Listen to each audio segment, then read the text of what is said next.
Vaheguru Ji Ka Khalsa, Vaheguru Ji Ki Fateh. So in the fourth section of the leaflet, it's called social empowerment. So straight away we're looking Sohela side, the nighttime prayer, and our Guru says to us, Sab mehe jot, jot hai soy. Sab means everybody, Sab mehe means which, within everybody is the jot. But who's jot? Jot means light here. Jot hai soy, of Vaheguru Ji. Everyone is different, physically, right? Different colors, different shapes and sizes, whether that's not just humans, but animals as well. And species, you name it, there's so much variety, which isn't a bad thing at all. In Siddhi Japji Sahib, Guru Sahib Ji says to us, this is referring to the earth, right? This planet, this creation, this which within this creation, Jiya, there's many different beings. This which is Jiya, Jugat Ke Rang, that are made of different Jugtiya, different ways they're made. Ke Rang, different colors as well.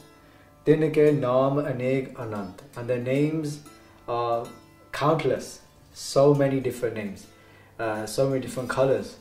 Now, where the ignorance comes in is when we see that difference and we start to judge them as being different to us, but we don't realize from that first Bhankti that we talked about, the first line from Sohela Sahib, but the light's the same.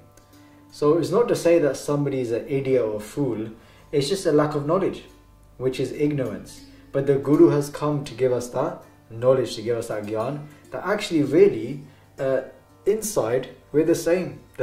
God's light is in me and it's in that person as well. So why are we discriminating for? So whether someone is physically from a low caste, just because they work as a carpenter, right? Just because they work in the fields, just because they work with leather, it doesn't make them lower than anybody else as a human. Everyone should be treated the same, treated equally, which is something that was a big thing in those days, and even today it's a big thing as well.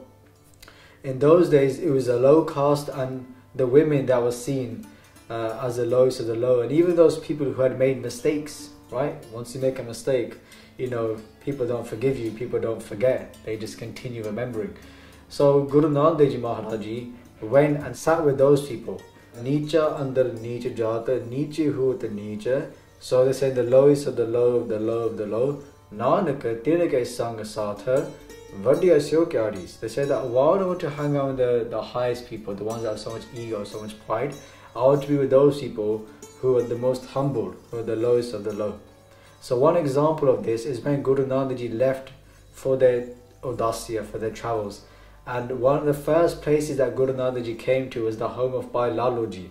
When they came to the home of Bhai Lalo Ji is a carpenter, so seen as a low caste, and also very poor. He had no bed, there was no chitti chadar, a white cloth, a white sheet to put on the floor for the Guru, there was no chair. He basically had nothing in his home. So when Bhai Maradana Ji is with Guru Nanak Dev Ji, he's thinking to himself that Guru Nanak Ji left a life of luxury, a life of great wealth to come to this. So he doesn't understand Bhai Maradana Ji, but slowly they'll start to understand what is Guru Nanak Dev Ji doing. Bhai Lalo Ji prepares food for them both. Now this food is very dry, it's like dry bread and like a leafy sabji, a leafy type of food that is made for Guru Sahib Ji. Vegetables, right, that is made for Guru Nanak Dev Ji and Bhai Lalo Ji. Now imagine getting this food that's very dry, doesn't look great. Bhai Maradana Ji is like, do we have to eat this, right? It doesn't look edible. And as soon as they put it in their mouth, it tastes so amazing, right? It might not look great to the eyes, but that's at the world, right? We look in the world and we see someone and straight our eyes think, this person, look at them, right?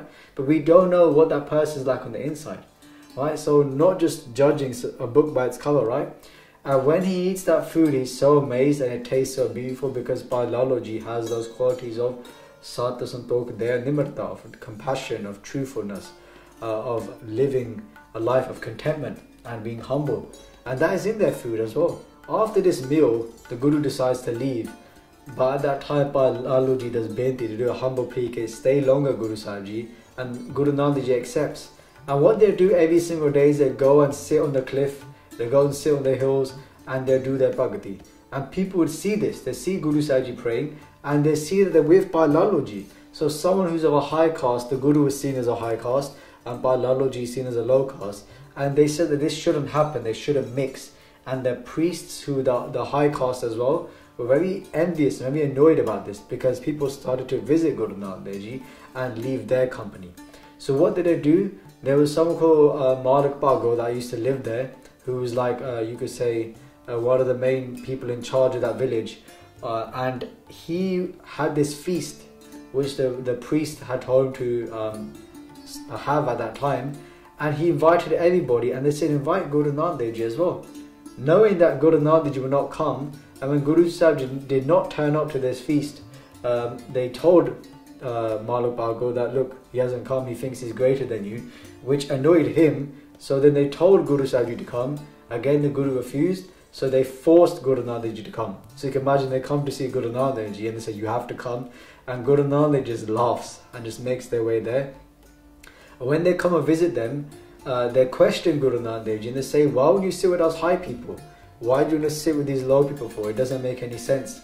So at that time, as we famously see in the pictures, Guru Nanak Dev Ji took the two breads and they squeezed them, and in one came out blood, which was the food of Nanak Bhaigur, and the food of Bhai Lalo Ji came milk, which represents purity, to be pure. So when Nanak Bhaigur saw this, he was very shocked, and Guru Sahib said to them that it's like an acacia seed. Now this type of seed, when it's a seed, it's just a seed, right? Very soft, and you plant in the ground, but when it starts to grow and the stems start to form, the roots, the leaves, a lot of thorns come on this specific seed that has grown into a plant. When it was a seed, it was alright, but after it started to have thorns, and we all know that you don't want to go near a thorn bush, right? Because those things really hurt. And the Guru Sahib is saying in the same way, this food that I eat of yours, if I was to eat it, it's the same thing. It may taste great right now, but later on I'll have to reap the rewards, and I'll get that pain. So what is the Guru showing us here? That stop looking at the outer appearance. It doesn't mean that our Guru didn't hang around with bad people, because to them there was no good or bad. It was just people did bad actions and they were there to take those bad actions away. That's why they went to robbers, they went to thieves, they went to people who had so much ego, but they had so much compassion and love. They were there to take that away from them. So of course they ate from Bhai Lalo Ji, but it doesn't mean that they didn't have any love for Nanak Bhaigur or these priests, because they still went there and gave them a Sikhya, gave them a teaching that hopefully would reform and change their lives. So from this section we can see in the leaflet that our Guru wanted to be with those people who are so humble. The love was there. Socially empowering these people, that you're not the lowest of the low. In my eyes, you're the highest of the high.